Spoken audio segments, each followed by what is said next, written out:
अनुलेखन, transcription. Transcription क्या होता है ये बच्चों आज हम समझेंगे। ट्रांसक्रिप्शन का मतलब होता है डीएनए से आरएनए का बनना। डीएनए से आरएनए का बनना, इस प्रोसेस को ट्रांसक्रिप्शन कहा जाता है। जैसे डीएनए से डीएनए का बनना रेप्लिकेशन है, डीएनए से आरएनए का बनना ट्रांसक्रिप्शन, डीएनए टू आरएनए। अब बात आती है डीएनए से कौन सा आरएनए बने, आरआरएनए, एमआरएनए, टीआरएनए। अगर हम आरएनए की बात करें तो ये बच्चों डीएनए से आरएनए बन रहा है। अब यहां जो आरएनए बनेगा ये आरआरएनए भी हो सकता है, ये एमआरएनए भी हो सकता है, ये टीआरएनए भी हो सकता है। मतलब तीनों में से ये कोई भी आरएनए हो सकता है। किसी भी आरएनए का बनना ट्रांसक्रिप्शन है। लेकिन इन तीनों में से हमने पढ़ा था एमआरएनए सबसे कम स्थायी होता है, बहुत जल्दी टूटता है। और जल्दी टूटता है तो ये एमआरएनए बार बार टूटता रहता है, तो बार बार सेल में इसी को ही बनाना पड़ता है। मतलब सेल में कंटिन्यूअसली एमआरएनए ही बनाना पड़ता है। तो जनरली बुक्स में ये लिखा जाता है कि डीएनए से एमआरएनए का बनना ट्रांसक्रिप्शन है। लेकिन याद रखना बच्चों, आरआरएनए बनाओ चाहे टीआरएनए बनाओ, प्रोसेस तो वो भी ट्रांसक्रिप्शन ही कहलाएगी, उसे भी हम ट्रांसक्रिप्शन ही कहेंगे। हाँ, लेकिन जनरल वर्ड में हम कह सकते हैं डीएनए से एमआरएनए का बनना ये ट्रांसक्रिप्शन होता है। क्लियर? जब बच्चों ट्रांसक्रिप्शन किया जाता है तो ट्रांसक्रिप्शन करते टाइम एक बात ये ध्यान दीजिएगा, अगर ये सिंगल स्ट्रैंड आरएनए, बात सुनना, अगर ये सिंगल स्ट्रैंड आरएनए है तो ये प्रोटीन का निर्माण करता है। सिंगल स्ट्रैंड आरएनए होगा तो प्रोटीन बनेगा, क्योंकि सिंगल स्ट्रैंड आरएनए के ऊपर ये टीआरएनए आके बाइंड करेगा। टीआरएनए पर एंटीकोडन होते हैं, ये आपस में जुड़ेंगे और जब ये बाइंड कर जाएंगे तो ऐसे अमीनो एसिड आते जाएंगे और फाइनली यहां पे बच्चों प्रोटीन बन जाएगा। मतलब सिंगल स्ट्रैंड आरएनए है तो प्रोटीन बना लेता है। ये बात अच्छे से दिमाग में बिठाना, सिंगल स्ट्रैंड आरएनए से प्रोटीन बनता है। अब बच्चों यहां पर आरएनए का नेचर मान लो डबल स्ट्रैंड कर दिया जाए, डबल स्ट्रैंड आरएनए बना लिया जाए, ये बेसिक बात सीखना।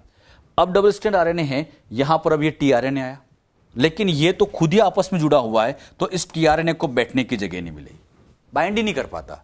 और जब टीआरएनए बाइंड नहीं करेगा तो अमीनो एसिड नहीं जुड़ेंगे, और अमीनो एसिड नहीं आ पाएंगे तो अल्टीमेटली हम कह सकते हैं प्रोटीन नहीं बन सकता। तो हमने क्या बात सीखी? हमने सीखा कि सिंगल स्ट्रैंड आरएनए प्रोटीन बनाता है, लेकिन डबल स्ट्रैंड आरएनए आ जाए तो प्रोटीन नहीं बनता। और क्यों नहीं बनता? हाँ, इसलिए नहीं बनता क्योंकि ये टीआरएनए बाइंड नहीं कर पाते, और जब टीआरएनए बाइंड नहीं कर पाएंगे तो प्रोटीन कैसे बनेगा? ये बात याद रखना बच्चों, डबल स्ट्रैंड आरएनए से प्रोटीन का निर्माण नहीं होता। आरएनए की एक खास बात ये होती है, ये जो आरएनए होते हैं, इन आरएनए को ही बच्चों कहा जाता है, आरएनए को सेंस कहा जाता है। आरएनए का नेचर क्या कहा जाता है? सेंस, क्योंकि इनके पास अमाइनो एसिड का सेंस है। जैसे एयूजी है तो उसके पास मिथ्योनिन का सेंस होता है, जीजीजी है तो उस पर ग्लाइसिन का सेंस होता है। तो आरएनए को क्या नेचर कहा गया? सेंस नेचर का। अच्छा, आरएनए पर ऐसे कोडॉन्स होते हैं तो इसे हम कोडिंग नेचर का भी कह सकते हैं। यह ध्यान रखना, आरएनए को हम सेंस नेचर का या आरएनए को हम कोडिंग नेचर का भी कह सकते हैं। सेंस नेचर या कोडिंग नेचर का होता है। यह बात अभी हम यूज करेंगे कि सेंस और कोडिंग किसे कहा जा रहा है? आरएनए को कहा जाता है, क्योंकि इनके पास अमाइनो एसिड का सेंस होता है। क्लियर? आपको समझाने के लिए बच्चों ये डीएनए की दो स्ट्रैंड है। अब हमें आरएनए बनाना है। आरएनए बनाते टाइम बच्चों ये अच्छे से दिमाग में बिठा लेना कि डीएनए की ये जो दो स्ट्रैंड आपको नजर आ रही है, इन दो में से केवल एक ही आरएनए बनाएगी। अच्छा, एक ही से क्यों बनता है, दूसरे से क्यों नहीं बनता, रीजन भी हम सीखेंगे। पहले भी इतना ध्यान दो, डीएनए की ये दो स्ट्रैंड है, इन दो स्ट्रैंड में से मान लीजिए इस स्ट्रैंड ने यहां आरएनए बनाया, ये वाली स्ट्रैंड यहां पर क्या बनाती जा रही? आरएनए। और आरएनए बनते टाइम वही जी है तो सामने सी आएगा, सी है तो जी, जी का कॉम्प्लीमेंट्री सी। बस डिफरेंस ये होगा कि यहां ए के सामने यू आ जाएगा, ए के सामने यू आएगा, फिर टी है तो ए, जी है तो सी, टी है तो ए, सी है तो जी, और इस तरह से ये आरएनए बनता जाएगा। अच्छा, यहां पर इस स्ट्रैंड ने यहां पर किसका निर्माण कर दिया? आरएनए का निर्माण किया। अब बच्चों यहां पर आप ध्यान से देखोगे, ये जो स्ट्रैंड आपको दिखाई दे रही है ये डीएनए की है, और ये स्ट्रैंड यहां पर ये भी डीएनए की है। ये दोनों डीएनए की है जो ब्लैक कलर से बना रखी है।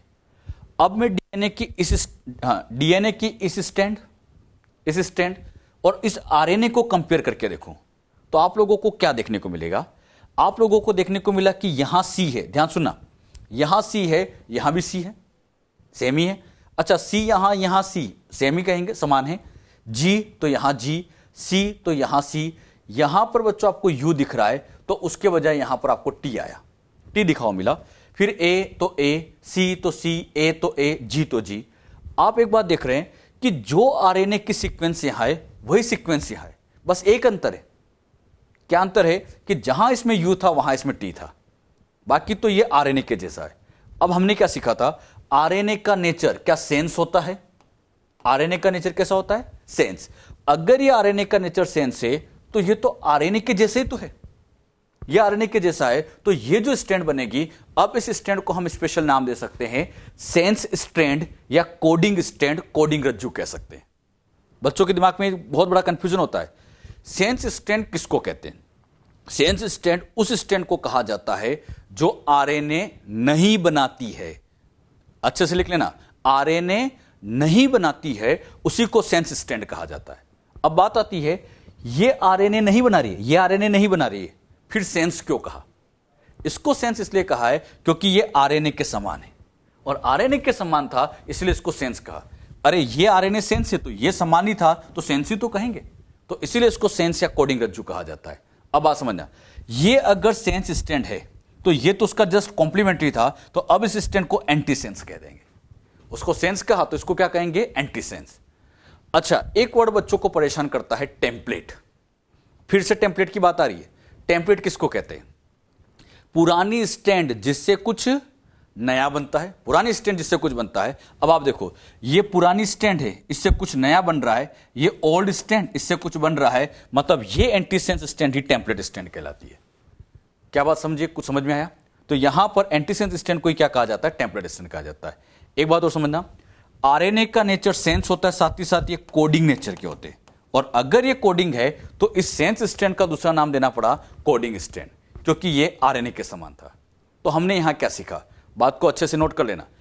जो स्टैंड आरएनए नहीं बनाती है वो सेंस या कोडिंग कहलाती है, और जो आरएनए बनाती है वो एंटी सेंस या टेम्पलेट कहलाते हैं। यहां मीनिंग थोड़े उल्टे हैं। अच्छा, जो बनाती है उसका नाम एंटी सेंस, और जो आरएनए नहीं बनाती उसका नाम सेंस।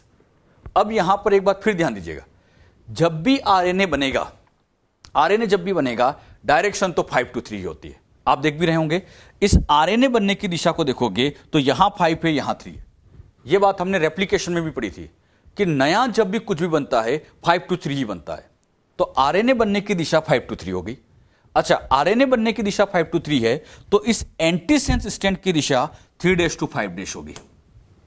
एंटी सेंस कौन सी होगी, 3 to 5 होगी। तो बताओ, सेंस की दिशा 5' to 3'। तो हमने ये सीखा, 5 to 3 वाला सेंस होता है, डीएनए की 5 to 3 वाला सेंस होगा, और 3 to 5 वाला डीएनए की स्टैंड एंटी सेंस होगी। कौन सेंस होगी, कौन एंटी सेंस होगी, एक बार फिर सुन लेना। 5' to 3' वाला तो होता है सेंस, और 3' to 5' वाला हो जाता है एंटी सेंस, या इसी को हम टेम्पलेट स्टैंड भी कहते हैं। अब एक बात मुझे बताओ, इसने तो बच्चों यहां आरएनए बनाया, बहुत अच्छी बात है। क्वेश्चन आता है, इसने आरएनए क्यों नहीं बनाया? क्वेश्चन तो यही है हमारे लिए कि इसने आरएनए का निर्माण क्यों नहीं किया, आरएनए का निर्माण क्यों नहीं किया, इस बात को हम समझे। मान लीजिए बच्चों, इससे भी आरएनए बनाते, कुछ ऐसा समझने के लिए हमने बनाया। यहां पे बच्चों इसने आरएनए बनाया, देख रहे हैं आप, इसने तो आरएनए बनाया, मतलब वही एंटीसेंस ने बनाया। मान लीजिए इस सेंस से भी यहां पर आरएनए बन जाता, मतलब यहां पे भी आरएनए बन जाता, वही जी का कॉम्प्लीमेंट्री सी, ए का यू, सी का जी, इस तरह से ये आरएनए बन जाता। अब बताओ, ये आरएनए बन गया, ये आरएनए बन गया, दोनों स्टैंड से आरएनए बन गया। तो दोनों स्टैंड से आरएनए बनते टाइम एक दिक्कत आ गई। क्या दिक्कत है, देखिएगा, ध्यान से देखिएगा। यहां सी है, यहां जी है, सी और जी है, मतलब समान या कॉम्प्लीमेंट्री, कॉम्प्लीमेंट्री, हिंदी में कहें पूरक। बताओ, इधर जी इधर सी पूरक, इधर सी इधर जी पूरक, इधर यू इधर ए पूरक, मतलब ये इसका पूरक है, ये इसका पूरक है, ये इसका पूरक है, ये इसका पूरक है, ये इसका पूरक है, ये पूरक है। तो आप देखो, ये दोनों एक दूसरे के पूरक बनते जा रहे हैं। दोनों आरएनए एक दूसरे के पूरक बन गए। इसको आरएनए 1 कहा, इसको आरएनए 2 कहा, दोनों एक दूसरे के पूरक है। और जब दोनों एक दूसरे के पूरक है तो जैसे यहां से बाहर निकलेंगे ये तो खुद ही जुड़ जाएंगे। अरे ये सी इस जी से जुड़ जाएगा, ये जी इस सी से जुड़ जाएगा, ये खुद ही आपस में जुड़ जाएंगे। और जब ये खुद आपस में जुड़ गए, जैसे ये आरएनए 1, ये आरएनए 2, और ये दोनों आपस में जुड़ गए तो बन गया डबल स्ट्रैंड आरएनए। और डबल स्ट्रैंड आरएनए बन गया तो हमने सीखा था प्रोटीन का निर्माण नहीं होगा, मतलब यहां प्रोटीन का निर्माण नहीं हो पाएगा, यह प्रोटीन बनेगा ही नहीं। तो एक बहुत बड़ी प्रॉब्लम आ गई। क्या प्रॉब्लम आई कि अगर दोनों से आरएनए बनता दोनों से आरएनए बनता तो इससे डबल स्ट्रैंड आरएनए बनता, और डबल स्ट्रैंड आरएनए बनता तो प्रोटीन का निर्माण नहीं होता। ये एक बहुत बड़ी प्रॉब्लम आती है। क्लियर? तो हमने क्या सीखा?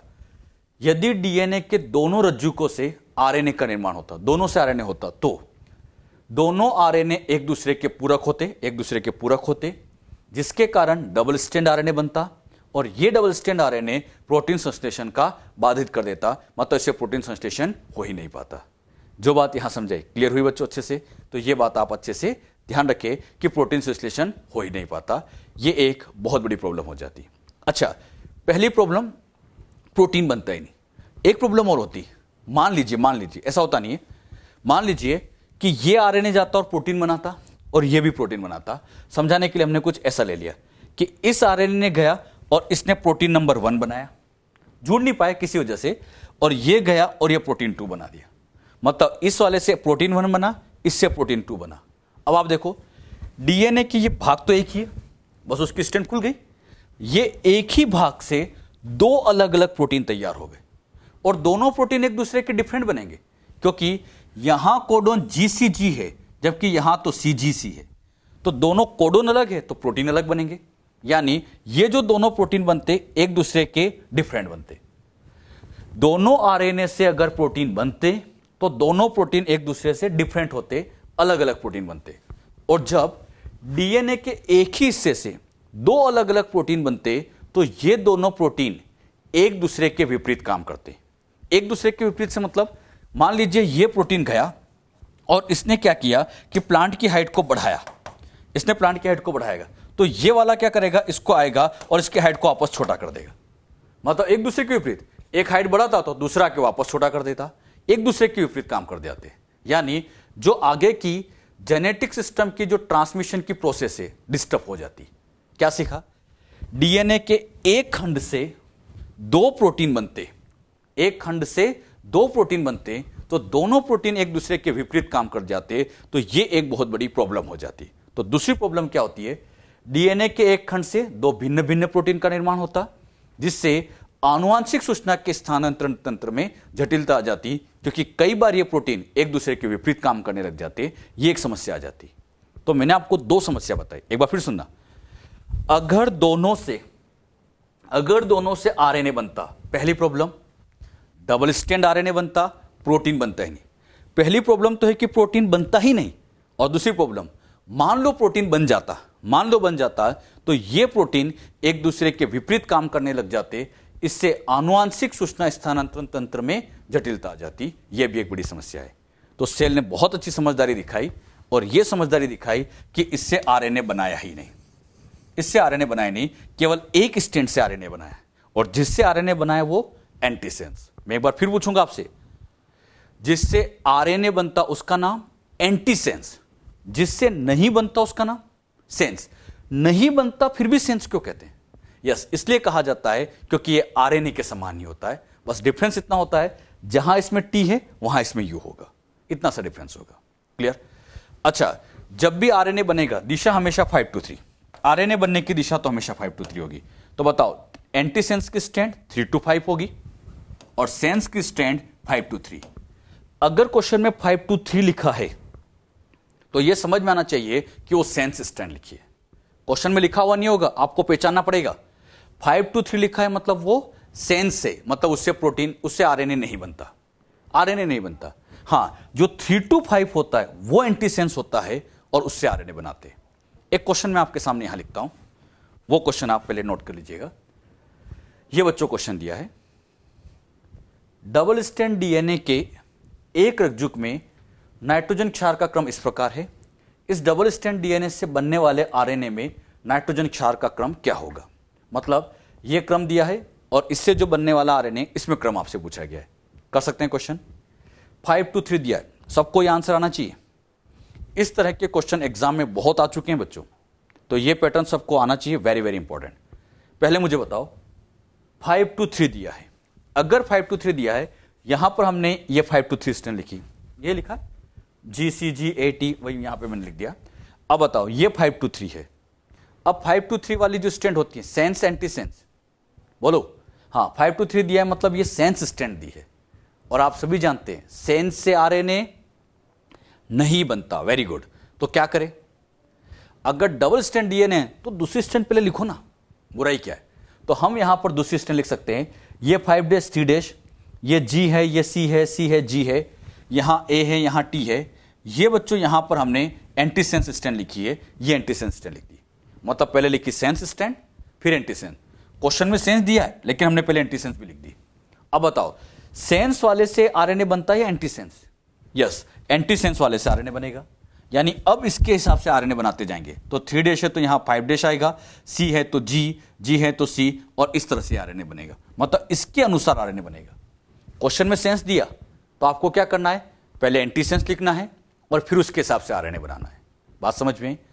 अच्छा, इस क्वेश्चन को सोल्व करने का एक तरीका तो यह है, एंटीसेंस लिखो और आरएनए बनाओ। लेकिन एक आसान तरीका और है। हमने क्या पढ़ा था? जैसी सेंस स्ट्रैंड होती है वैसे ही तो आरएनए होता है। अरे आरएनए, इसको सेंस कहा इसलिए जाता है क्योंकि आरएनए के समान ही था। आरएनए सेंस होता है, आरएनए के समान होता है, बस एक अंतर है, जहां इसमें टी होगा वहां यू होगा। तो आप ध्यान से देखोगे, यहां पर आप देखोगे तो यहां बच्चों आपको देखने को मिलेगा GCG, GCG, A, बस यहां टी है तो यहां यू आ गया। बाकी फिर वही GC, GC, यहां टी है तो यहां यू आ गया, बाकी वही AG। तो इसको सोल्व करने का एक आसान तरीका यह है कि अगर सेंस स्ट्रैंड लिखा है तो आरएनए एज सच लिख दो, एज सच लिख दो। बस डिफरेंस क्या करो, जहां जहां टीटी लिखा है वहां वहां यू लिख दो, जहां जहां टीटी लिखा है वहां वहां यू लिख दो। यह सबसे आसान तरीका है। तो इस क्वेश्चन को सोल्व करने के दो तरीके, सेंस से पहले एंटीसेंस बनाओ और फिर आरएनए बनाओ, एक तरीका तो ये। और आसान, जैसा सेंस लिखा है सेम आरएनए बना लो, बस जहां इसमें टीटी था वहां इसमें आप यू बना लो। क्लियर हुआ? कर सकते हैं ऐसे क्वेश्चन। तो इस तरह के क्वेश्चन एग्जाम में बहुत आ चुके हैं। अच्छा, कई बार क्वेश्चन ऐसे लिखेंगे, डीएनए की कोडिंग स्ट्रैंड दी है। कोडिंग मतलब सेंस को ही कहते हैं, सेंस का दूसरा नाम तो कोडिंग होता है। कोडिंग स्ट्रैंड दी है, बताओ आरएनए बनाओ। तो जैसा कोडिंग होगा वैसे आरएनए बनेगा, बस जहां जहां टीटी होगा वहां यू लगाना है। कर लोगे ना बच्चे इस तरह के क्वेश्चन? तो इस तरह के क्वेश्चन करना आपको आना चाहिए, यह बहुत ही इंपॉर्टेंट है। अभी बच्चों हम ट्रांसक्रिप्शन के बारे में समझ रहे थे। ट्रांसक्रिप्शन में यह तो हमें पता है कि डीएनए की 2 स्ट्रैंड में से एक स्ट्रैंड आरएनए बनाती है। जो आरएनए बनाती है वो एंटीसेंस, जो नहीं बनाती वो सेंस। ये बातें हम समझ चुके हैं। अब बच्चों जब ट्रांसक्रिप्शन होता है, आरएनए बनता है, तो आरएनए बनाने के लिए हमें एंजाइम की जरूरत पड़ती है। जैसे रेप्लिकेशन में भी एंजाइम चाहिए, तो ट्रांसक्रिप्शन आरएनए बनाने के लिए भी सेल के अंदर एंजाइम प्रेजेंट होते हैं। अब बात आती है ये एंजाइम कौन से है? तो आरएनए बनाने वाला जो एंजाइम यहां यूज किया जाता है उसका नाम डीएनए निर्भर, DNA dependent RNA polymerase, DNA पर निर्भर आरएनए पॉलीमरेज। अब शब्द को समझना, आरएनए पॉलीमरेज लिखा है, इसका मतलब यह है कि आरएनए बनाएगा। आरएनए पॉलीमरेज मतलब आरएनए बनाएगा, लेकिन किस पर निर्भर होकर? डीएनए पर निर्भर होकर। तो डीएनए के अनुसार यहां पर यह आरएनए बनाता है। अब ये जो DNA dependent RNA polymerase enzyme है, ये प्रोकैरियोट और यूकैरियोट में अलग अलग टाइप के हैं, और ये एंजाइम आपको सबको बहुत अच्छे से याद रखना है। इस पर नीट में कई बार क्वेश्चन आ चुका है, तो वेरी वेरी इंपॉर्टेंट। सबसे पहले हम समझते हैं प्रोकैरियोट और यूकैरियोट में। प्रोकैरियोट में ये एक प्रकार का होता है। प्रोकैरियोट में केवल एक ही प्रकार का आरएनए पॉलीमरेज मिलता है, लेकिन यूकैरियोट्स में ये 3 प्रकार के होते हैं। क्लियर? ये सब याद रखना चाहिए। प्रोकैरियोट में 1 प्रकार, यूकैरियोट में 3 प्रकार। प्रोकैरियोट में जो 1 प्रकार होता है, ये आरएनए पॉलीमरेज 1 प्रकार का जो होता है, ये आरएनए पॉलीमरेज सभी आरएनए का निर्माण करता है। एक ही है तो सबको बनाना ही पड़ेगा, मजबूरी है उसकी। तो ये सभी आरएनए से मतलब क्या है कि यही आरआरएनए का भी निर्माण करेगा, एमआरएनए का भी निर्माण करेगा और टीआरएनए का भी निर्माण करेगा। मतलब कोई भी हो, सबका निर्माण ये अकेला आरएनए पॉलीमरेज ही करता है। लेकिन किसमें? हाँ, प्रोकैरियोट्स में। अब बात समझते हैं यूकैरियोट। तो यूकैरियोट में ऐसे 3 प्रकार के होते हैं। उसमें आता है आरएनए पॉलीमरेज फर्स्ट। अब ये किसका निर्माण कर रहा है, ये सब अच्छे से याद रख लेना। अच्छा, आरएनए पॉलीमरेज फर्स्ट का काम इतना याद रखो, आरआरएनए बनाना। अब आरआरएनए कौन कौन से है? तो ये 28S आरआरएनए बनाता है, 18S आरआरएनए बनाता है और 5.8S आरआरएनए। मतलब इसका काम है आरआरएनए बनाना। क्लियर? नेक्स्ट आता है आरएनए पॉलीमरेज सेकंड का काम होता है एचएनआरएनए और एमआरएनए बनाना। अच्छा, एमआरएनए तो आप जानते हैं, नया आरएनए आपके सामने लिखा है एचएन। एचएन का मतलब होता है heterogeneous nuclear RNA, heterogeneous nuclear RNA. इस आरएनए के बारे में आपको आगे स्प्लाइसिंग जब हम पढ़ते हैं तो वहां समझाया जाएगा कि आरएनए क्या होता है। अभी इतना ध्यान रखो, एचएनआरएनए एमआरएनए बनाने वाला आरएनए पॉलीमरेज सेकंड है। इसी तरह से आरएनए पॉलीमरेज थर्ड होता है जो टीआरएनए का निर्माण करता है। ऐसे समझो, ये आरआरएनए, ये एमआरएनए और ये टीआरएनए, अलग अलग के लिए अलग अलग एंजाइम है। थर्ड वाला टीआरएनए तो बनाता ही है, टीआरएनए तो बनाता ही है, साथ ही साथ ये 5' आरआरएनए भी बनाता है। ध्यान से देखो, ज्यादातर आरआरएनए इसने बना दिए, लेकिन एक छूटा हुआ था, कौन सा वाला? 5' तो 5' आरआरएनए का निर्माण ये थर्ड वाला करता है, और यही थर्ड वाला एसएनआरएनए का भी निर्माण करता है। एसएन का मतलब होता है स्मॉल न्यूक्लियर आरएनए। एक बार फिर से, स्मॉल न्यूक्लियर आरएनए। और ये एसएनआरएनए जो होता है ये भी स्प्लाइसिंग में काम आता है। स्प्लाइसिंग क्या होता है इसको आगे समझाएंगे स्प्लिट जीन के टाइम पर। अभी बस इतना ध्यान रखो, ये जो दो आरएनए बताए, एचएनआरएनए एसएनआरएनए, इसके बारे में आगे आपको समझाया जाएगा कि ये कहां इनका रोल है। जो बात यहां पर समझाई, क्लियर हुई? ये सब अच्छे से याद रख लेना। नीट में एग्जाम में एक लाइन का क्वेश्चन आएगा, एक लाइन का, बस इतना सा पूछेंगे वो, यूकैरियोट में टीआरएनए का निर्माण किसने किया? और ऐसे ऑप्शन दे रखे होंगे, तो बताओ किसने किया? टीआरएनए पूछा है तो आरएनए पॉलीमरेज थर्ड, एमआरएनए पूछा है तो आरएनए पॉलीमरेज सेकंड, और आरआरएनए पूछा है तो ज्यादातर आरआरएनए फर्स्ट ने बनाया, एक को छोड़ के। कौन सा वाला? 5' तो 5' आरआरएनए का निर्माण आरएनए पॉलीमरेज थर्ड ने किया है। तो कौन कहां बना है याद रहेगा अच्छे से। प्रोकैरियोट में एक ही एंजाइम सब कुछ बना देता है, लेकिन यूकैरियोट के अंदर अलग अलग एंजाइम होते हैं। इसे बच्चों आप ऐसे भी समझ सकते हो। आपको समझाने के लिए मैंने यहां पर क्या किया, ये यहां पर समझाने के लिए ले लिया प्रोकैरियोटिक सेल, प्रोकैरियोटिक सेल का डीएनए। अब यहां पर प्रोकैरियोट के अंदर यहां पे बच्चों हमें आरआरएनए बनाना है। कौन सा आरएनए? आरआरएनए। बताओ कौन सा एंजाइम? बोलो बच्चों, आरएनए पॉलीमरेज। हां, केवल RNA polymerase, first second third नहीं लगाना। प्रोकैरियोट में आरआरएनए बनाना है, कौन सा लगाएंगे? RNA polymerase. इसके आगे फर्स्ट सेकंड थर्ड कुछ नहीं होता, तो यही आरएनए पॉलीमरेज आरआरएनए बनाएगा। अच्छा, मैं यहां पर बच्चों समझाने के लिए लेता कि यहां पर अब एमआरएनए बनाना है। बताओ, हां, तो यही एंजाइम, यही काम आएगा। लेकिन क्वेश्चन चेंज करते हैं। अब बच्चों क्वेश्चन में यहां प्रोकैरियोट नहीं दिया, और यहां प्रोकैरियोट के बजाय लिख दिया यूकैरियोट। क्वेश्चन में क्या दे दिया? यूकैरियोट। अब बताओ, यूकैरियोट में एमआरएनए बनाना है, कौन सा? तो यहां पे बच्चों जो एंजाइम लगेगा, यहां पर एक स्पेशल एंजाइम लगेगा, आरएनए पॉलीमरेज। कौन सा वाला? सेकंड वाला। आप जानते हैं एमआरएनए बनाने के लिए यूकैरियोट में सेकंड वाला काम आता है। तो कौन सा कहां काम आता है, ये सब अच्छे से याद रखना है, वेरी वेरी इंपॉर्टेंट है। और इससे नीट में मैं फिर कहूंगा क्वेश्चन आ चुके हैं, तो और अपनी एनसीईआरटी में भी लिखें, तो ये सब आप अच्छे से याद रखें। क्लियर? तो ये एंजाइम है। अब बच्चों जो बातें हम डिटेल समझेंगे वो सब कुछ प्रोकैरियोट में समझना आसान होता है, यूकैरियोट में थोड़ा कॉम्प्लिकेशन ज्यादा रहती है। तो हम प्रोकैरियोट के इस एंजाइम को और डिटेल में समझते हैं।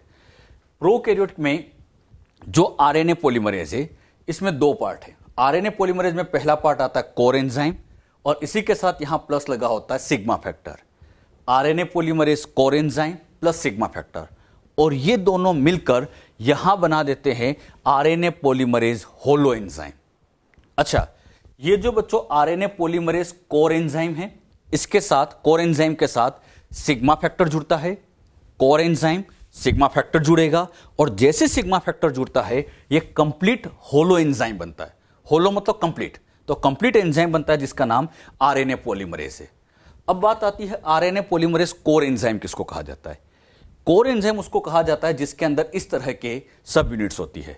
इनके अंदर यहां पर आप देखोगे दो अल्फा सब यूनिट है, एक बीटा है, एक बीटा डैश है, और एक ओमेगा है। ये जो बच्चों यहां पे 1 2 3 4 5, ये जो 5 पॉलीपेप्टाइड चेन है, इन्हीं 5 पॉलीपेप्टाइड चेन को मिला के कोर एंजाइम बना है। तो कोर मतलब इन 5 को आपस में जोड़ दो, और ये 5 छोटे छोटे प्रोटीन हैं, alpha alpha, beta beta dash, omega, ये 5 छोटे छोटे प्रोटीन हैं। ये पांचों आपस में जुड़े, और इन सब के जुड़ने से ही इस कोर एंजाइम का निर्माण होता है। ये सब मिलके कोर बनाते हैं। अब समझेगा, यहां पे आता है सिग्मा फैक्टर, इनके साथ सिग्मा फैक्टर को जोड़ा जाता है। अब यहां हमने क्या किया, ये कोर एंजाइम लिया और इसके साथ ये सिग्मा और चिपका दिया, इसके साथ सिग्मा और चिपका दिया, और सिग्मा जुड़ते ही ये कंप्लीट होलो एंजाइम बन जाता है। अब एक बात ये याद रखना, आपकी एनसीईआरटी ने ऐसे होलो एंजाइम नहीं लिखा है, आपके एनसीईआरटी ने क्या किया है, ये कोर एंजाइम नाम भी नहीं दिया है। एनसीईआरटी में बस आरएनए पॉलीमरेज और सिग्मा फैक्टर लिखा है। तो एनसीईआरटी में जो आरएनए पॉलीमरेज शब्द लिखा है वो इस कोर एंजाइम के लिए लिखा है। बहुत अच्छे सुनना, फिर गड़बड़ करते हैं यहां पे बच्चे। एनसीईआरटी में आरएनए पॉलीमरेज मतलब किसकी बात कर रहा है, वो कोर एंजाइम, और उसके साथ किसको चिपकाना है, सिग्मा फैक्टर। तो कोर एंजाइम के साथ जब सिग्मा फैक्टर जुड़ेगा तो इसी से ये कंप्लीट होलो एंजाइम का यहां पर निर्माण हो जाता है, कंप्लीट एंजाइम का निर्माण होता है। क्लियर। इन दोनों में सबसे ज्यादा काम ये कोर एंजाइम ही करता है, मतलब ये आरएनए पॉलीमरेज ही करता है। इसके क्या क्या कार्य है, तो इसका कार्य होता है अनुलेखन का आरंभन। अनुलेखन मतलब ट्रांसक्रिप्शन। ये ट्रांसक्रिप्शन को स्टार्ट करने का काम करता है। जैसे मान लीजिए बच्चों, ये यहां पर डीएनए है, दोनों स्ट्रैंड अलग हो गई। अच्छा, अब डीएनए अलग होने के बाद यहां पर जब आरएनए बनेगा, यहां बच्चों मान लीजिए ये आरएनए बना, तो जब यहां आरएनए बनेगा तो जी के सामने सी आएगा, सी के सामने जी आएगा। तो यहां पर ये जो आरएनए बन रहा है, सोच समझ के बताना, ये जो आरएनए बन रहा है इसी डीएनए पर डिपेंड होकर तो बन रहा है, डीएनए पर डिपेंड होकर आरएनए बन रहा है। अब इस आरएनए बनने की शुरुआत, इस आरएनए बनने की शुरुआत यहां पे बच्चों ये जो कोर एंजाइम लगा होता है वही करता है। मतलब ये जो कोर एंजाइम पहले यहां बैठा था, यहां बैठा था, यही कोर एंजाइम शुरुआत करता है और यही देखो आगे से चेन बनाता जा रहा है। मतलब यहां पर अलग से प्राइमर लगाने की जरूरत नहीं है। कहने की बात इतनी सी है, जब हम रेप्लिकेशन पढ़ रहे थे, अब याद करो, दिमाग में आना चाहिए सबको, रेप्लिकेशन जब हम पढ़ रहे थे तो याद करिए वहां पे हमने एक आरएनए प्राइमर लगाया था। याद करो, डीएनए बनाते टाइम स्टार्टिंग में आरएनए प्राइमर लगाते, लेकिन यहां प्राइमर लगाने की जरूरत नहीं पड़ती है।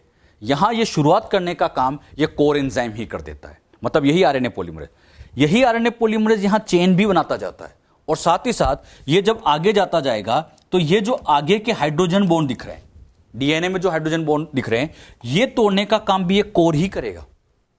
हाइड्रोजन बॉन्ड तोड़ने का काम भी कोर ही करता है। यानी यहां सारा काम कोर का ही है।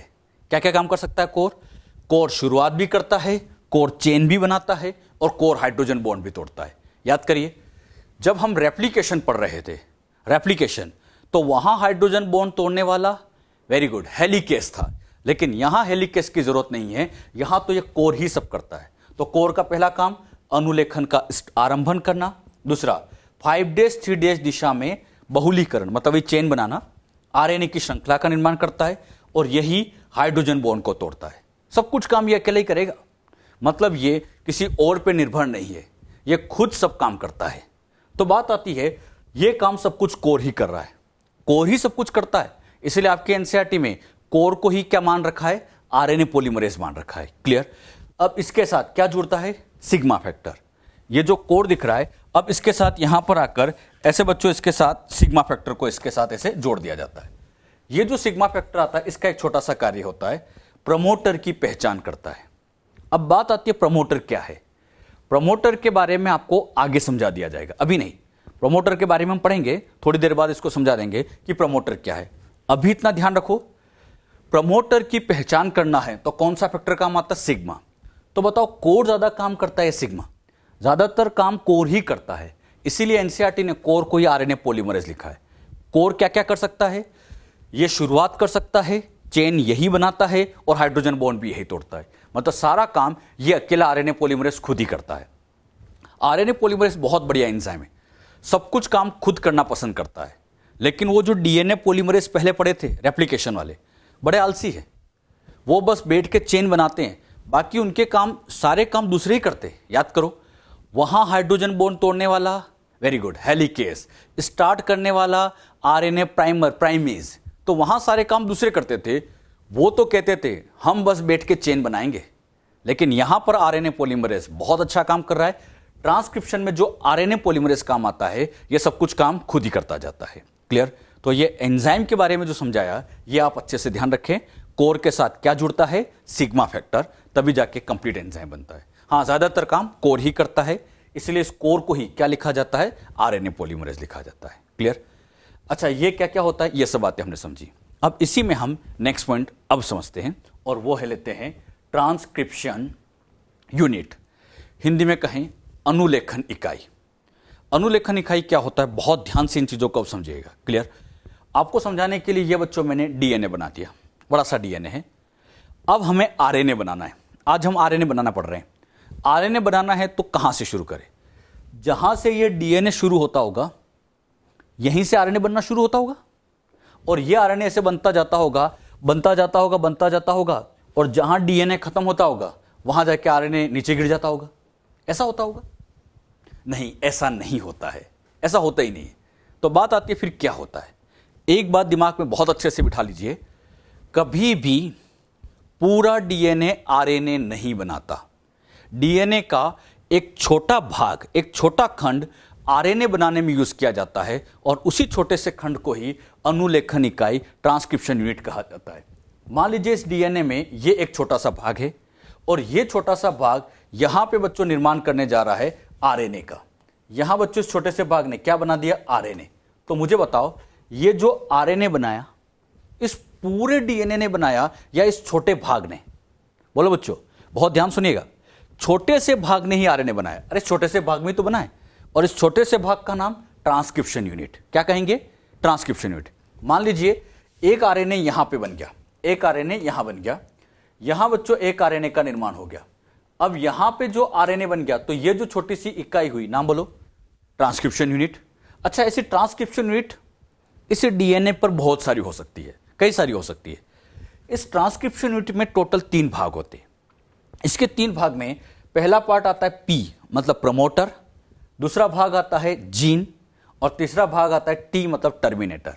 कितने भाग हो गए? 3। प्रमोटर, जीन और टर्मिनेटर। क्लियर? प्रमोटर, जीन और टर्मिनेटर क्या होता है, इन्हीं चीजों का और डिटेल में हम पढ़ते हैं। और इसको समझाने के लिए मैं इस छोटे से भाग को इनलार्ज करके बना रहा हूं। इसी भाग को थोड़ा सा और बड़ा करके समझते हैं ताकि ये अच्छे से हमें क्लियर हो सके। जो बात अभी समझाई, पहले इतना सब बताना। क्या पूरा डीएनए आरएनए बनाता है?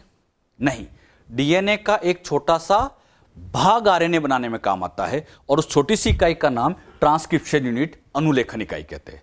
अब बच्चों इस छोटे से भाग को जब इनलार्ज करके देखा गया, तो ये छोटा सा भाग इनलार्ज करके देखा है, ये सब डीएनए, ये सब कुछ कहां चल रहा है बच्चों? डीएनए में। अभी आरएनए नहीं बनाया, ये सब कुछ डीएनए में। ये डीएनए को ही इनलार्ज करके यहां बना दिया। इसमें वही 2 स्टैंड, कोडिंग स्टैंड और टेम्पलेट स्टैंड। कोडिंग स्टैंड, एक नाम और बोलो। हाँ, इसको हम कहते थे सेंस, और टेम्पलेट वाले का नाम एंटीसेंस। ये बच्चों यहां पर एक और नाम इसका एंटीसेंस। कुछ याद है इसे? अब यहां पर इसमें 3 भाग है। ये जो पहला वाला भाग दिखाई दे रहा है, इसको कहते हैं प्रमोटर। हिंदी में कहे तो इसको उन्नायक नाम दे देते हैं। बीच वाला ये जो भाग आपको दिखाई दे रहा है, बीच वाला, इस बीच वाले भाग को कहा जाता है संरचनात्मक जीन। इंग्लिश में इसको कहें स्ट्रक्चरल जीन, ये स्ट्रक्चरल जीन होती है। लास्ट में यहां होता है समापक, इंग्लिश में कहें टर्मिनेटर। तो ये समापक या टर्मिनेटर होते हैं। बताइए, इस पूरी इकाई में, इसी इकाई को बड़ा करके बना रहे हैं, इस पूरी इकाई में कितने भाग हुए? 3 भाग। ये सब पूछे गए क्वेश्चन। कौन कौन से? प्रमोटर, स्ट्रक्चर जीन और टर्मिनेटर। लेकिन एनसीईआरटी में हिंदी में लिखा है तो वहां पे उन्नायक, संरचनात्मक जीन और समापक कहा जाता है। अब सबसे मेन बात, प्रमोटर, उन्नायक किसको कहते हैं? एक एक करके समझेंगे। उन्नायक उसको कहते हैं जहां पर एक्चुअली में आरएनए पॉलीमरेज जुड़ेगा। मतलब ये आरएनए पॉलीमरेज एंजाइम यहां आके जुड़ रहा है, तो आरएनए पॉलीमरेज जहां जुड़ेगा उसको उन्नायक कहते हैं। इसको बच्चों ऐसे समझिएगा, मान लीजिए यहां पर इस जगह पे ये आरएनए पॉलीमरेज था, और यहां आके ऐसे बैठ गया, यहां बैठ गया। तो आरएनए पॉलीमरेज जहां आके बैठ गया, उस जगह का नाम प्रमोटर। प्रमोटर किसको कहा? जहां आरएनए पॉलीमरेज आकर बैठ जाए उसको हम प्रमोटर कह देते हैं। Clear? Structure gene, structure gene उसको कहते हैं जिससे आरएनए बनता है। जीन मतलब जिससे आरएनए बनेगा। तो यहां पर इस स्ट्रक्चर जीन से आप देखोगे तो स्ट्रक्चर जीन से यहां पर ऐसे आरएनए बनता जाएगा, यानी इस स्ट्रक्चर जीन वाले भाग से यहां आरएनए का निर्माण हो जाएगा, और जहां ये आरएनए बनना जाके बंद हो जाएगा वही भाग अब बन जाएगा समापक या टर्मिनेटर। एक बार फिर सुनो क्या सिखाया। प्रमोटर किसको कहा? जहां आरएनए पॉलीमरेज जुड़ता है। आरएनए पॉलीमरेज जहां जुड़ेगा वो उन्नायक, प्रमोटर। अब यहां पर आरएनए बनेगा, तो जिससे आरएनए बनेगा वो कहलाता है संरचनात्मक जीन। जहां बनना बंद हो जाता है वो टर्मिनेटर। अच्छा, इस संरचनात्मक जीन में 2 भाग हैं, कोडिंग भी है, टेम्पलेट भी है। कोडिंग भी है और टेम्पलेट भी है। कौन से वाले ने आरएनए बनाया? यस, टेम्पलेट वाले ने यहां पर आरएनए का निर्माण किया। इस टेम्पलेट वाले से आरएनए बनता है। अब एक बात ध्यान से देखो, इस जगह से आरएनए बनना शुरू हुआ, प्रमोटर से नहीं बना, यहां तो एंजाइम बैठेगा, यहां से शुरू हुआ। तो जहां से ये आरएनए बनना शुरू होता है इस जगह को कहा जाता है अनुलेखन आरंभ स्थल। मतलब ये वाला जगह क्या कहलाता है? अनुलेखन आरंभ स्तंभ, जहां से ट्रांसक्रिप्शन स्टार्ट किया जाता है, ये स्टार्टिंग पॉइंट होता है। क्लियर? अब बच्चों ये जो स्टार्ट पॉइंट आपको दिखाई दे रहा है, इस स्टार्ट पॉइंट से इधर जितने भी भाग है पहले वाले, इन पहले वाले भाग को कहा जाता है प्रतिप्रवाह। इसको क्या कहा जाता है? प्रतिप्रवाह। इंग्लिश में कहे तो अपस्ट्रीम, लेकिन आपके एनसीईआरटी में प्रतिप्रवाह लिखा है तो मैंने यहां हिंदी नाम भी दे रखा है प्रतिप्रवाह। अब बताना, यहां से लेके इधर का जितना भी भाग होता है यह कहलाता है अनुप्रवाह, इंग्लिश में कहें डाउन स्ट्रीम। कितने भाग हो गए? 2। स्टार्ट पॉइंट से डिसाइड करेंगे, बहुत अच्छे सुनना, स्टार्ट पॉइंट से पहले जितना भी है पहले वाला सारा अपस्ट्रीम होता है, और स्टार्ट पॉइंट से बाद में जितना भी आता है वो डाउन स्ट्रीम कहलाता है। कितने भाग हो गए? 2। अप स्ट्रीम डाउन स्ट्रीम, पहले अप स्ट्रीम बाद में सारे डाउन स्ट्रीम होते हैं। कहां से शुरू होंगे? Start point. मान लीजिए बच्चों मैं स्टार्ट पॉइंट पे खड़ा हूं तो इधर नीचे वाले बोलो, हाँ डाउन स्ट्रीम, और पहले वाला अप स्ट्रीम हो जाएगा। क्लियर हुआ सबको अच्छे से? अब यहां पर डायग्राम में देख के बताइएगा, मुझे इस प्रमोटर को डिफाइन करना है, प्रमोटर को मुझे पहचानना है। प्रमोटर को परिभाषित हम 2 तरीके से कर सकते हैं। मैं कह सकता हूं कि प्रमोटर इस कोडिंग स्ट्रैंड के 5' एंड पर है। कहां पर? कोडिंग स्ट्रैंड के 5' एंड पर है। लेकिन मैं ऐसे भी तो लिख सकता हूं, क्या कि ये टेम्पलेट स्ट्रैंड के 3' एंड पर है। अरे दोनों ही सही है, कोडिंग स्ट्रैंड के तो 5' पर दिख रहा है और टेम्पलेट स्ट्रैंड के 3' पर दिख रहा है, दोनों सही है। लेकिन अब यहां पर कुछ नहीं कहा जाए, अब क्वेश्चन बस ऐसे आएगा किसका 5' पर है किसका 3' पर है, तो इसमें थोड़ा डाउट आता है कि किसका 5' ले किसका 3' ले, तो यहां डाउट क्रिएट होता है। इसीलिए साइंटिस्ट लोगों ने इस डाउट को सोल्व करने के लिए कहा है कि अगर कुछ नहीं कहा जाए तो हमेशा आंसर आपको कोडिंग स्टैंड के अनुसार देना है। किसके? कोडिंग, मतलब कोडिंग को ही रेफरेंस स्टैंड लेना है, इसी को आधार बना के आपको आंसर देना है, कोडिंग को। बच्चों के दिमाग में आता है सर टेम्पलेट को क्यों नहीं? अरे टेम्पलेट को भी ले सकते थे, कोई बुराई नहीं है, लेकिन एक को चूज करना था। तो साइंटिस्ट लोगों ने मिलकर ये डिसाइड किया कि रेफरेंस हमेशा, परिभाषा हमेशा कोडिंग के अनुसार देंगे। और क्या डिसाइड किया? कोडिंग के अनुसार हम दे रहे हैं।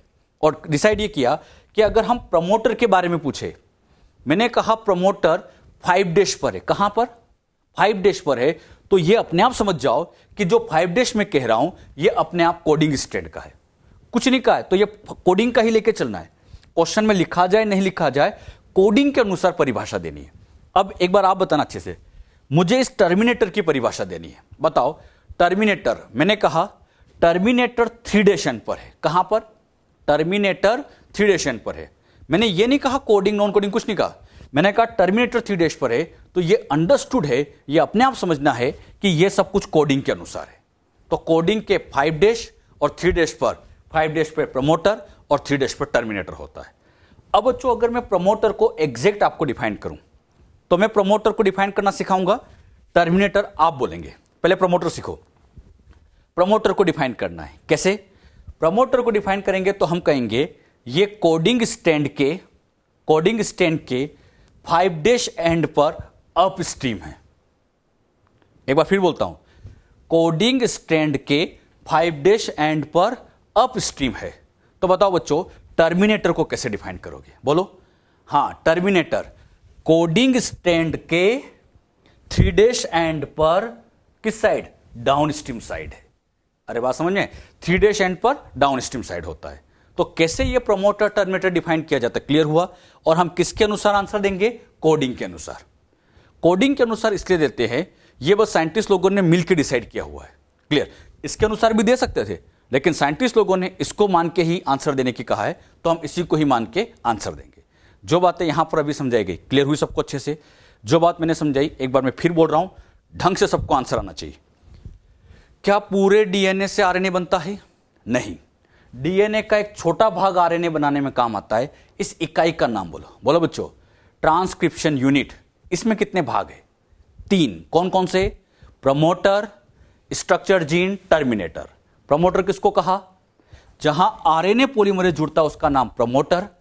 स्ट्रक्चर जीन उसको कहते हैं जिससे आरएनए बनता है। जहां आरएनए बनना बंद हो गया वो टर्मिनेटर कहलाता है। बात समझ में? स्टार्ट पॉइंट से पहले वाला अपस्ट्रीम और स्टार्ट पॉइंट से बाद वाला डाउनस्ट्रीम कहलाता है। और जो भी रेफरेंस लेना है हमेशा कोडिंग के अनुसार। बात समझ में? एक बहुत ही इंपॉर्टेंट पॉइंट अब हम यहां लेते हैं, ये सबको याद रहेगा अच्छे से। एनसीईआरटी जब पढ़ो तो डायग्राम सामने रखना बेटे, तभी आपको एनसीईआरटी की लैंग्वेज समझ में आएगी कि एनसीईआरटी क्या कहना चाहती है। क्लियर? अब हमने यहां समझने के लिए क्या किया, वही डायग्राम बनाया। इधर प्रमोटर है, इधर टर्मिनेटर है। इस टेम्पलेट एंटीसेंस स्टैंड से यहां पर आरएनए का निर्माण हो रहा है। वही सब बातें। इस पॉइंट का नाम बोलो जहां से शुरू हुआ, यस स्टार्ट पॉइंट, और इससे ये आरएनए बन गया। ये हमने सीखा अभी। अच्छा, किससे बन रहा है आरएनए? एंटीसेंस वाले से।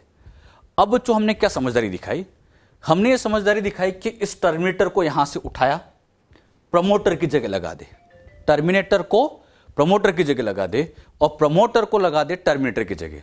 मतलब इन दोनों को आपस में चेंज कर दे, स्विच कर दे, दोनों को आपस में चेंज कर दे, स्विच कर दे। ये काम हम करते। हमने क्या किया, यहां पर ये डीएनए को तो रखा, बिल्कुल रखा, और इसको उठा के यहां लगाना है। मतलब अच्छा, स्ट्रक्चर जीन अपनी जगह रखना है, स्ट्रक्चर जीन को अपनी जगह रखना है, इसको उठा के यहां रखना है। मतलब यहां पे लगा दिया समापक, और ये जो उन्नायक था इसको उठा के यहां लगा दिया। इन दोनों को आपस में बदल दिया। अब इनके बदलने से क्या होगा सोचो। ये आपके एनसीईआरटी की लाइन समझा रहा हूं, बहुत अच्छे सुनना। अगर इन दोनों को आपस में बदल दे तो क्या होगा? अब सब उल्टा हो जाएगा। क्या होगा? अगर प्रमोटर यहां है तो जो आरएनए पॉलीमरेज एंजाइम है वो आरएनए पॉलीमरेज अब यहां जुड़ेगा। अरे प्रमोटर भी तो जुड़ता है। और अगर आरएनए पॉलीमरेज यहां जुड़ेगा, इधर 3' है तो यहां पर 5 to 3 ऐसे आरएनए बनेगा। मतलब यहां पर आरएनए बनना शुरू हो जाएगा। मतलब अब इस स्टैंड से आरएनए बन रहा है, इस वाली से, और इससे आरएनए बन रहा है। मतलब ये वाली स्टैंड अब हो जाएगी टेम्पलेट या एंटीसेंस, तो ये वाली हो जाएगी अब सेंस या कोडिंग। उल्टा हो गया। यहां पर ये कोडिंग था तो यहां ये टेम्पलेट हो गया, यहां ये टेम्पलेट था तो ये यहां कोडिंग हो गया। मतलब जो पहले सेंस था वो एंटीसेंस हो गया, और जो एंटीसेंस था वो सेंस हो गया। सब कुछ उल्टा हो जाएगा। तो हमने क्या सीखा? प्रमोटर टर्मिनेटर को आपस में बदल दे, प्रमोटर टर्मिनेटर को आपस में बदल दे तो सेंस वाला एंटीसेंस हो जाता है, और एंटीसेंस वाला सेंस हो जाता है। सब कुछ आपस में चेंज हो जाएगा। सब कुछ आपस में क्या हो जाता है? बदल जाता है, या आपस में इंटरचेंज हो जाते हैं। जो बात यहां समझाई, क्लियर हुई? तो आप इस पॉइंट को नोट कर लीजिएगा। प्रमोटर टर्मिनेटर को आपस में बदलने पर सेंस वाली स्टैंड एंटीसेंस हो जाती है। यह बात बायोटेक्नोलॉजी में बहुत काम आती है, इसके बहुत एप्लीकेशन है, वहां इसके बारे में और समझाया जाता है। लेकिन यह बात तभी समझ में आएगी जब पहले यह क्लियर हो। क्लियर हुआ इतना? नेक्स्ट पॉइंट हम समझते। यह बच्चों डीएनए है। अब इस डीएनए पर हम जीन किसको कहें? बहुत जगह पढ़ने में आता है जीन, पूरी जेनेटिक्स हम पढ़ते हैं, जीन पर आधारित है। जीन क्या चीज होती है उसको समझा जाए। जीन बच्चों उसको कहा जाता है डीएनए का वह भाग, डीएनए का वह भाग जिससे आरएनए का निर्माण होता है। लिखना अच्छे से, डीएनए का वह भाग जिससे आरएनए का निर्माण होता है। बात आती है कौन सा आरएनए? तो ये आरएनए आरआरएनए भी हो सकता है, एमआरएनए भी हो सकता है, टीआरएनए भी हो सकता है। ये मान लीजिए डीएनए है। अब इस डीएनए का ये भाग इतना सा, ये इतना सा भाग, बताओ क्या बना रहा है? आरआरएनए। पूरे से नहीं बन रहा है, इस इतने भाग से आरआरएनए बन रहा है। तो ये जो इतना भाग रहा, इस इतने भाग को जीन कह दिया। क्या ये पूरा डीएनए जीन है? नहीं, उस डीएनए का एक छोटा भाग जिससे आरएनए बना उसको जीन कह दिया। अच्छा, ये आरएनए कुछ भी हो सकता है, एमआरएनए टीआरएनए भी हो सकता है। जैसे मान लीजिए समझाने के लिए यहां एमआरएनए बना, बताओ क्या बना? एमआरएनए। तो इस छोटे से भाग को भी यहां पर जीन कह देंगे। अच्छा, समझाने के लिए लिया कि यहां पर ये टीआरएनए बना, तो इस छोटे से भाग को भी जीन कह दिया। तो बताओ इस डीएनए पर जीन हमने किसको बोला? जहां पे आरएनए बना है। तो जहां जहां ये आरएनए बना उसको हमने जीन कह दिया। यहां आरएनए नहीं बना तो जीन लिखा ही नहीं। जीन उसको कहेंगे जो आरएनए बनाता है। अच्छा, एक परिभाषा तो ये होती है, जीन की एनसीईआरटी एक परिभाषा और देती है। उन्होंने क्या लिखा है? डीएनए का वह भाग जिससे आरएनए नहीं बनता है, जिससे आरएनए नहीं बनता है, लेकिन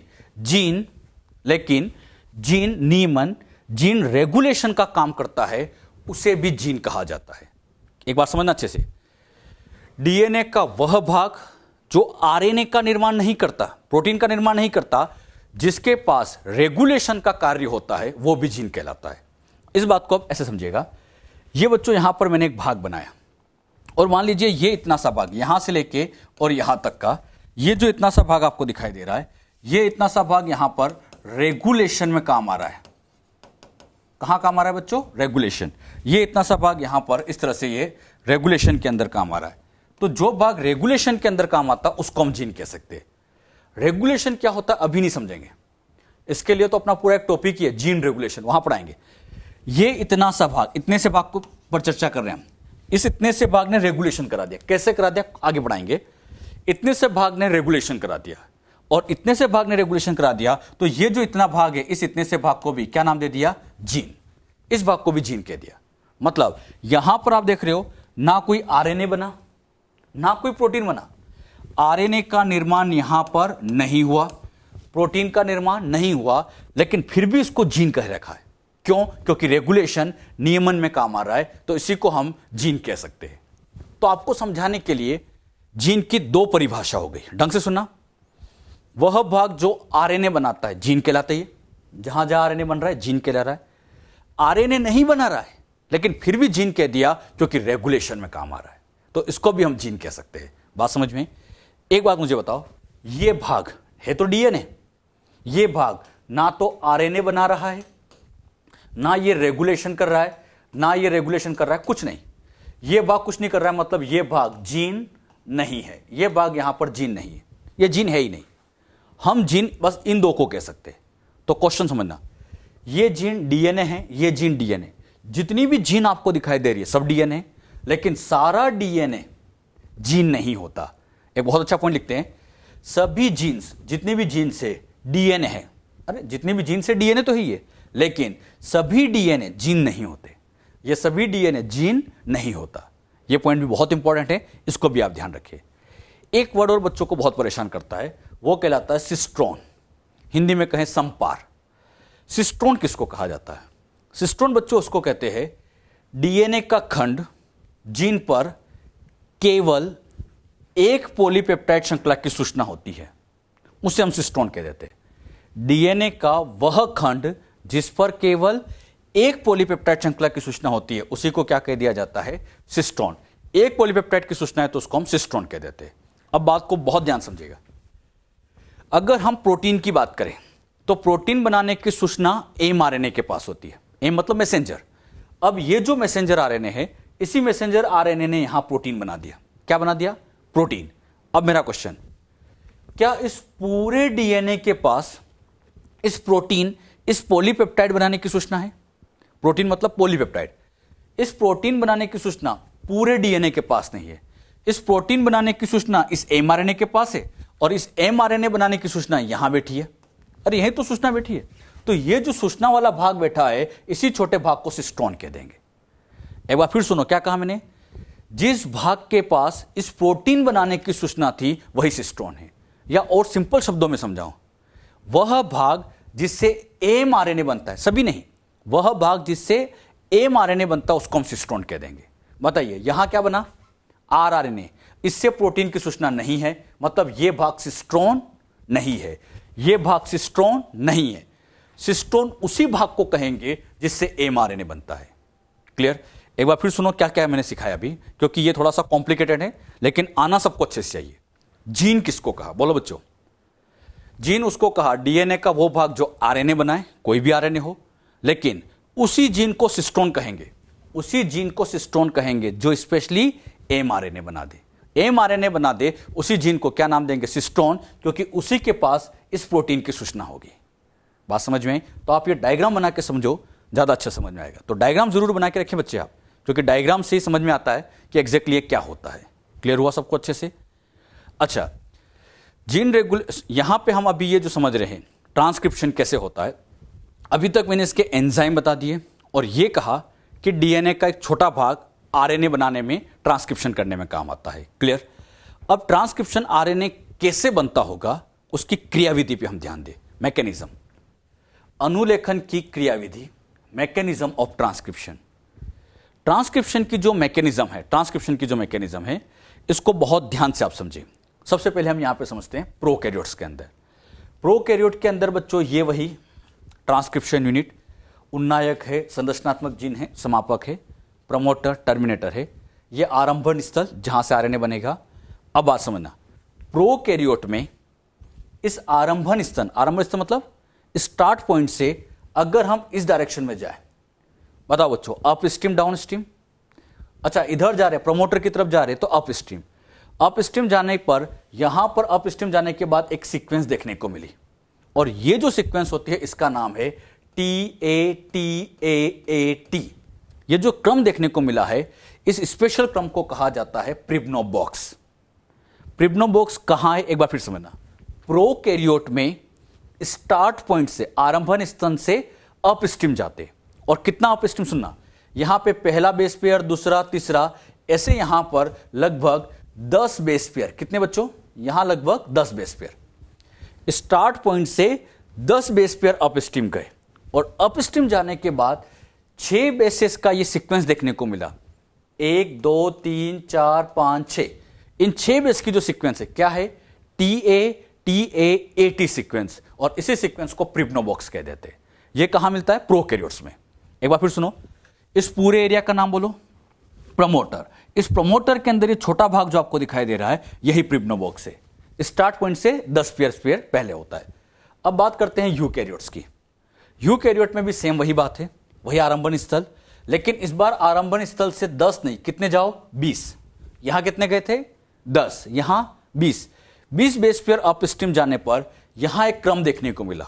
बताओ क्रम क्या है, TATAAA, जिसमें 7 बेस पेयर है। यहां 6 थे, ये 7 बेस पेयर है। ये 7 बेस पेयर का क्रम होता है, या तो ये क्रम होगा या फिर ऐसे TATATAT क्रम होता है। और ये जो क्रम होता है, इस क्रम को कहा जाता है टाटा या होगनेस बॉक्स। इस क्रम का नाम टाटा बॉक्स, जो यूकैरियोट मतलब अपनी सेल में मिलता है, अपनी सेल के डीएनए पे मिलता है। क्या पढ़ा, प्रोकैरियोट में स्टार्ट पॉइंट से 10 बेस पेयर प्रिब्नोबॉक्स होता है, लेकिन यूकैरियोट में स्टार्ट पॉइंट से 20 बेस पेयर, 10 नहीं, कितने, 20 बेस पेयर जो क्रम मिलता है उसको टाटा बॉक्स कहते हैं, जिसमें या तो ये क्रम होगा या ये क्रम होगा। अब बच्चों ये क्रम ऐसा होता है जो सारे यूकैरियोट में समान है।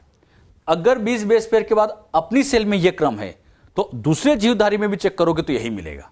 सबके अंदर ये क्रम फिक्स होता है, और इसी फिक्स क्रम का नाम ही टाटा या होगनेस बॉक्स होता है।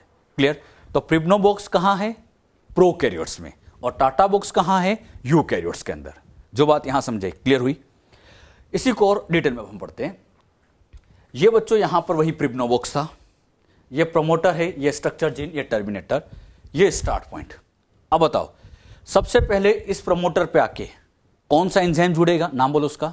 हाँ, सबसे पहले जुड़ता है आरएनए पॉलीमरेज। तो आरएनए पॉलीमरेज आया, और ये आरएनए पॉलीमरेज आके यहां जुड़ गया, किस पर, हाँ प्रमोटर पे आके। ये प्रमोटर पे आके जुड़ेगा, लेकिन खास बात, इस आरएनए पॉलीमरेज में ऐसा क्या है जो प्रमोटर को पहचानेगा। यस, आरएनए पॉलीमरेज के अंदर एक स्पेशल फैक्टर था, नाम बोलो, वेरी गुड, सिग्मा फैक्टर। और यही सिग्मा फैक्टर इस प्रमोटर को पहचानता है। प्रमोटर को पहचानने वाला फैक्टर सिग्मा फैक्टर। इसी सिग्मा फैक्टर की मदद से ये यहां पर आकर बैठ गया। अच्छा, ये आरएनए पॉलीमरेज बैठ गया, और ये प्रमोटर में भी एग्जैक्टली कहां बैठा है, प्रिब्नोबॉक्स पे आके बैठ गया। सिग्मा का काम था इस प्रमोटर को पहचानना। मतलब आपके सामने एक बड़ा सा डीएनए है, उसमें प्रमोटर कहां है, तो ये पहचानने वाला फैक्टर कौन सा होता है, सिग्मा। ये सिग्मा नहीं होगा तो दिक्कत आ जाएगी, प्रमोटर पहचान में नहीं आएंगे तो ये कहीं से भी आरएनए बनाना चालू कर देगा। तो ध्यान रखिएगा, सिग्मा का काम होता है प्रमोटर को पहचाना। जैसे प्रमोटर को पहचाना, सिग्मा का काम खत्म। अब बस इस आरएनए पॉलीमरेज अकेले का काम शुरू हुआ, और अच्छे से कहूं तो ये कोर एंजाइम का काम शुरू हो गया। अकेले कोर एंजाइम का काम चालू हो गया, जिसको एनसीईआरटी आरएनए पॉलीमरेज लिखती है, इसका काम शुरू हुआ। अब ये कोर एंजाइम क्या करता है, अगर ये टी और ए है, तो इनके बीच में आप जानते हो बच्चों हाइड्रोजन बॉन्ड होंगे। तो सबसे पहले ये इनके बीच के हाइड्रोजन बॉन्ड को तोड़ेगा, इनके बीच के हाइड्रोजन बॉन्ड को तोड़ता है। जब हाइड्रोजन बॉन्ड टूटेंगे तो ये स्ट्रैंड अलग होगी। अच्छा, यहां हाइड्रोजन बॉन्ड कौन तोड़ रहा है, बोलो, कोर एंजाइम। हेलिकेस कोर काम ही नहीं, यहां पे कोर एंजाइम ही सब कुछ करेगा। यही कोर आरएनए पॉलीमरेज ही हाइड्रोजन बॉन्ड तोड़ेगा, और जैसे हाइड्रोजन बॉन्ड टूटेंगे, अब यहां पर इनिशिएशन का प्रारंभन काम हुआ, और इसमें आप देखोगे ये स्ट्रैंड अलग अलग हो गए। आप देख भी रहे, टी और ए के बीच के हाइड्रोजन बॉन्ड टूट गए, ए और टी के बीच के हाइड्रोजन बॉन्ड टूट गए, और दोनों स्ट्रैंड ऐसे अलग अलग हो गए, ऐसे अलग अलग हो गए। किसने किया ये काम? हाँ, ये काम करने वाला यही आरएनए पॉलीमरेज है। आरएनए पॉलीमरेज ने इनके बीच के हाइड्रोजन बॉन्ड को तोड़ा। अब बच्चों ये आरएनए पॉलीमरेज पर सिग्मा फैक्टर भी लगा हुआ है, बस बैठा हुआ है। जैसे ये आगे की तरफ जाएगा, आगे की तरफ जाएगा, अभी आप देखो इसने आरएनए बनाना शुरू नहीं किया। ये प्रमोटर से आरएनए नहीं बनाता, बहुत ध्यान सुनना है एक बात, प्रमोटर से आरएनए नहीं बनाता। ये आरएनए बनाना शुरू करेगा इस पॉइंट से, जिसका नाम कहलाता है स्टार्ट पॉइंट, आरंभन स्थल। जैसे जैसे आगे जा रहा है, ये आगे कैसे हाइड्रोजन बॉन्ड तोड़ता जाएगा। हाइड्रोजन बॉन्ड कौन तोड़ रहा है? कोरेंजाइम। यही कोरेंजाइम हाइड्रोजन बॉन्ड तोड़ेगा, और जैसे ही आगे बढ़ेगा ये पीछे से टी ए टी वापस जुड़ने लगेंगे। और ये अगर वापस जुड़ भी रहे तो इनको जोड़ने भी देंगे, रोकेंगे नहीं। यहां पे वापस जुड़ रहे तो इनको जोड़ने देंगे। क्लियर? क्या सीखा एक बार फिर सुना। आरएनए पॉलीमरेज प्रमोटर पे बैठा, किसकी मदद से? सिग्मा। सिग्मा की मदद से जैसे बैठा इनिशिएशन चालू हुआ। इसने यहां पर प्रमोटर के हाइड्रोजन बॉन्ड तोड़े, लेकिन आरएनए बनाना शुरू नहीं किया। आरएनए बनाना शुरू तो वो स्टार्ट पॉइंट से करता है। अच्छा, ये जैसे जैसे आगे जाएगा, बताओ कौन सा पॉइंट मिला? Start point. जैसे स्टार्ट पॉइंट मिलेगा आरएनए बनाना शुरू करेगा। ये बच्चों कुछ इस तरह से, ये आगे गया, ये प्रमोटर को क्रॉस करके आगे जा रहा है। बताओ जी है कौन से पॉइंट पर? Start point. स्टार्ट पॉइंट पर अगर ग्वानिन है तो आप ही बताना बच्चों यहां कौन आएगा? जी के सामने। वेरी गुड, यहां पर जी के सामने आ जाएगा सी।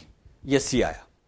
अच्छा, जब भी नया न्यूक्लियोटाइड आता है, याद करो रेप्लिकेशन, जब भी नई चेन बनाते हैं, नया न्यूक्लियोटाइड आता है, हमेशा मोनो, डाई या try, very good, try phosphate में आएगा। मतलब ये सी अकेला नहीं होगा, इस सी के साथ यहां पर शुगर भी लगी होगी और 3 फॉस्फेट होंगे। मतलब ये एग्जैक्टली सीटीपी की फॉर्म में आया होगा। यहां पे इसको मैं लिख सकता हूं सीटीपी, लेकिन डी नहीं लगाएंगे क्योंकि राइबोस शुगर है। अब यहां पर वही आरएनए पॉलीमरेज एंजाइम इनके बीच के हाइड्रोजन बॉन्ड को तोड़ेगा। ये बच्चों इनके बीच के हाइड्रोजन बॉन्ड को टूटा, 2 पीपी अलग हो गए। नाम बोलो। वेरी गुड, 2 पीपी को पायरोफॉस्फेट कहते हैं, और यही पायरोफॉस्फेट एनर्जी देने का काम करेगा। ये टूटेगा, एनर्जी देगा, वही एनर्जी इस आरएनए बनाने में यूज होगी। क्या सिखाया? जब भी नया न्यूक्लियोटाइड आया, मोनो, डाई या ट्राई, बिल्कुल ट्राइफॉस्फेट की फॉर्म में आया, हमेशा ट्राइफॉस्फेट की फॉर्म में आता है। इनके बीच का बॉन्ड टूटा, 2 फॉस्फेट अलग हुए जिन्होंने एनर्जी दी, जो ट्रांसक्रिप्शन में काम आती जाएगी। वही बातें जो हमने रेप्लिकेशन में पढ़ी थी। अब बताओ, यहां सी है, सामने बताओ कौन आएगा? वेरी गुड, सी के सामने जी, मोनो, डाई, ट्राई, ट्राइफॉस्फेट। इनके बीच में से बॉन्ड भी बनता जाएगा। ये काम आरएनए पॉलीमरेज करा रहा है, ये आरएनए पॉलीमरेज। और ये बच्चों यहां पे आप देखो इससे आरएनए बनना शुरू हो चुका है। सी आ गया, जी आ गया, ए है तो सामने यू आएगा, और ये बच्चों यहां पर इस तरह से बनता जा रहा है आरएनए।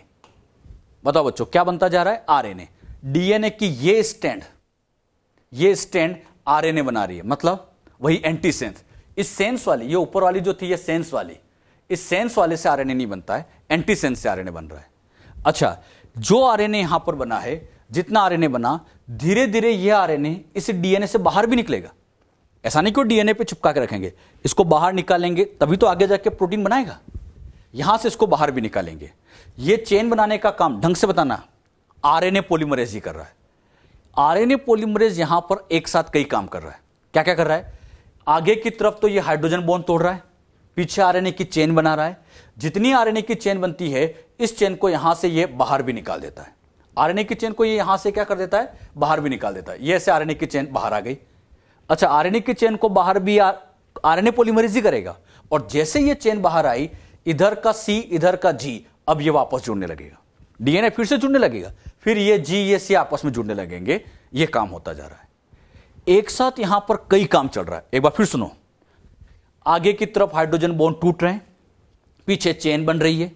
जितनी चेन बन रही है वो डीएनए से बाहर आती जा रही है, और पीछे फिर से डबल होता जा रहा है।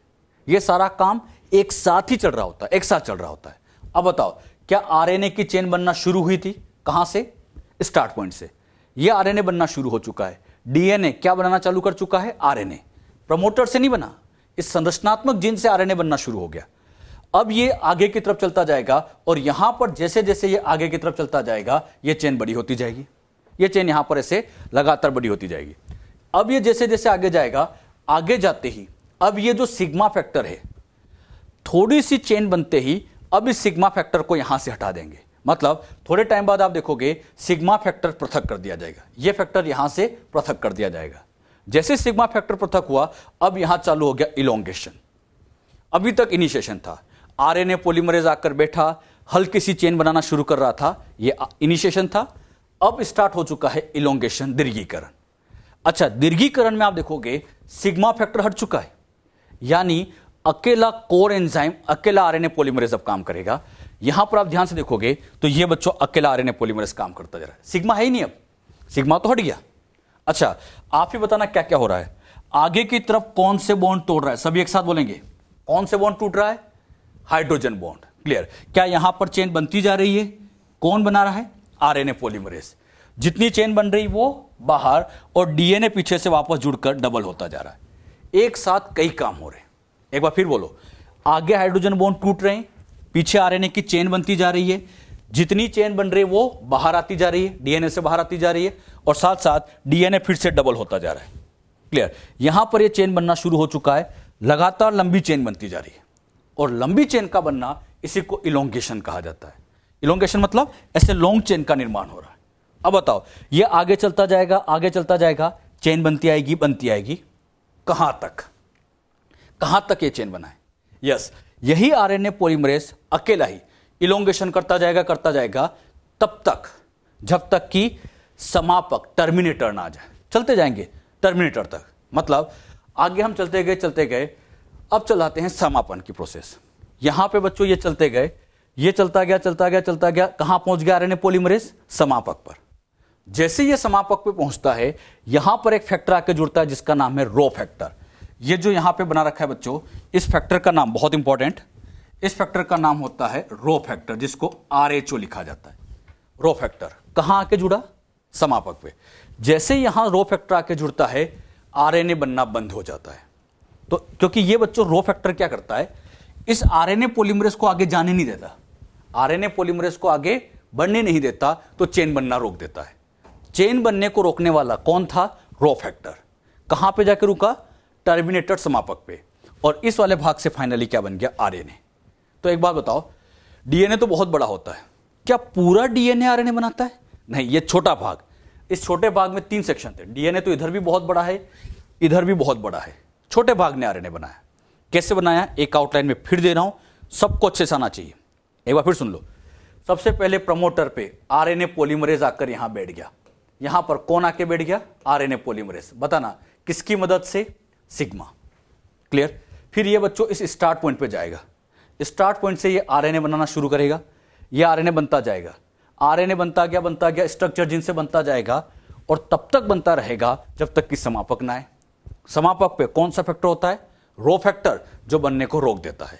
आप यहां पे क्या देख रहे, सिग्मा फैक्टर तो जब प्रारंभन हो रहा था तब काम आ रहा था, और रो फैक्टर ये समापन के टाइम पे काम आया, टर्मिनेशन में काम आया। यानी 2 फैक्टर लग गए, सिग्मा और रो। कहां सिग्मा लगा, कहां रो लगा, अब समझिएगा। अगर हम प्रोकैरियोट्स में देखें तो प्रोकैरियोट्स में आरएनए पॉलीमरेज के साथ जब सिग्मा फैक्टर लगा था तो प्रारंभन मतलब इनिशिएशन हुआ। आरएनए पॉलीमरेज जब अकेला था, इलोंगेशन हुआ, क्योंकि सिग्मा हट जाता है। आरएनए पॉलीमरेज के साथ जब रो फैक्टर लगता है तो समापन होता है, टर्मिनेशन होता है। कौन कौन से फैक्टर कहां कहां लगे, क्लियर हुए सबको, बताइए। सिग्मा फैक्टर इनिशिएशन, कुछ नहीं है तो इलोंगेशन, रो फैक्टर है तो टर्मिनेशन। एनसीईआरटी पढ़ोगे तो ये लाइनें वहां मिलेगी आपको कि सिग्मा कहां काम आता है और रो कहां काम आता है। ये आरएनए बनाने में सिग्मा तो इनिशिएशन में और रो टर्मिनेशन में काम आता है। ये जितनी भी बातें आपको सिखाई जा रही है ये सब कुछ प्रोकैरियोट पे थी। अब बच्चों अगर हम अपनी सेल की बात करें, हम यूकैरियोट है, अपनी सेल्स की बात करें तो यूकैरियोट्स की खास बात ये होती है कि यूकैरियोट में ना सिग्मा है ना रो है, होते ही नहीं है। तो यूकैरियोट में आरएनए पॉलीमरेज के साथ कुछ अनुलेखन कारक, इंग्लिश में कहूं ट्रांसक्रिप्शन फैक्टर जुड़ते हैं, वही प्रारंभन में काम आते हैं, कुछ इलोंगेशन में काम आते हैं और कुछ टर्मिनेशन में। कहने की बात इतनी सी है, जो काम प्रोकैरियोट में सिग्मा और रो कर रहे हैं, यहां वही काम अनुलेखन कारक ट्रांसक्रिप्शन फैक्टर करते हैं। मतलब अपनी बॉडी में ना सिग्मा है ना रो है, अपनी बॉडी में ट्रांसक्रिप्शन फैक्टर्स होते हैं जो इनिशिएशन इलोंगेशन में काम में लिए जाते हैं। क्लियर? तो जितनी बातें यहां समझाई गई ये सब बातें आप ध्यान रखिए। क्या क्या प्रोसेस समझाई, आउटलाइन दे रहा हूं, अच्छे से बताना। ट्रांसक्रिप्शन का मतलब डीएनए से आरएनए का बनना। बताओ पूरा डीएनए आरएनए बनाता है? नहीं, उसका एक छोटा सा भाग। उस इकाई का नाम ट्रांसक्रिप्शन यूनिट, जिसमें 3 भाग पढ़े हमने, प्रमोटर, स्ट्रक्चर जीन और टर्मिनेटर। एंजाइम का नाम डीएनए डिपेंडेंट आरएनए पॉलीमरेज। अच्छा, जब इनिशिएशन हुआ तो आरएनए पॉलीमरेज के साथ सिग्मा लगता है, टर्मिनेशन होता है तो रो लगता है। बात समझ में? लेकिन अकेला आरएनए पॉलीमरेज दीर्घीकरण कराता है। यह सब कुछ प्रोकैरियोट में है। यूकैरियोट्स के अंदर तो यहां पर कुछ ट्रांसक्रिप्शन फैक्टर काम आते हैं जो इन प्रोसेस में हेल्प करते हैं। तो कैसे कैसे ये प्रोसेस होती है, ये प्रोसेस अब आप मॉड्यूल से भी पढ़ें। पहले मॉड्यूल से पढ़ना है, उसमें समझना आसान है। डायग्राम रखो, मॉड्यूल में ध्यान से देखते जाओ, एक एक बात आपको समझ में आती जाएगी। क्लियर बच्चों? अच्छे से मॉड्यूल से पढ़ो, फिर एनसीईआरटी से पढ़ने की कोशिश करो। एनसीईआरटी में कई बार कह चुका हूं, लैंग्वेज टिपिकल है, तो आप पहले मॉड्यूल को पढ़ा करो ताकि समझना आसान हो जाए।